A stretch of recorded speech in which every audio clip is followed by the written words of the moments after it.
Israel से भारतीयों को लेकर दिल्ली पहुंचा पहला विमान। ऑपरेशन अजय के तहत लाए गए 212 भारतीय। विमान में लोगों ने लगाए भारत माता की जय जय और वंदे मातरम के नारे।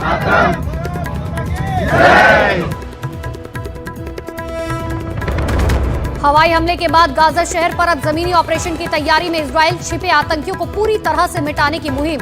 इजराइल का आम लोगों को शहर खाली करने का अल्टीमेटम। लेबनान पहुंचे ईरान के विदेश मंत्री की इजराइल को सीधी धमकी। गाजा पर हमले नहीं रोकने पर दी गंभीर नतीजों की चेतावनी। बोले दूसरे मोर्चों पर भी शुरू हो सकता है इजराइल के खिलाफ युद्ध। मुंबई जियो वर्ल्ड सेंटर में 14 अक्टूबर को आईओसी के 141वें सेशन का आयोजन। 40 साल बाद भारत में आयोजित हो रहा है आईओसी का सेशन। प्रधानमंत्री नरेंद्र मोदी करेंगे उद्घाटन। आज से दिल्ली में शुरू होगा G20 देशों का 9वां संसदीय अध्यक्ष शिखर सम्मेलन। प्रधानमंत्री नरेंद्र मोदी करेंगे उद्घाटन।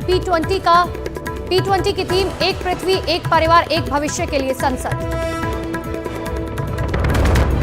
आईओसी अध्यक्ष थॉमस बॉक ने रिलायंस फाउंडेशन की चेयरपर्सन नीता अंबानी और रिलायंस फाउंडेशन की तारीफ की। कहा रिलायंस फाउंडेशन का काम ओलंपिक्स मूल्यों और उनके दृष्टिकोण को दर्शाता है।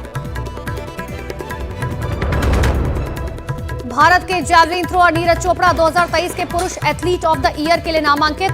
वर्ल्ड एथलेटिक्स के लिए किया ऐलान। दिसंबर में 11 खिलाड़ियों में से चुना जाएगा विजेता।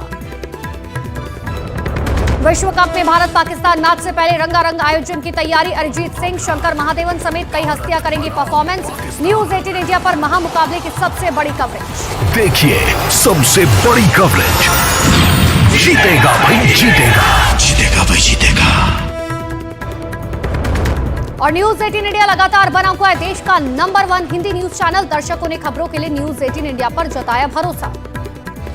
ये नया इंडिया, नए नजरिए का इंडिया, जहां लोगों का नंबर 1 भरोसा बनता है वो जो उनके मुद्दे उनकी आवाज निडर होकर उठाता है।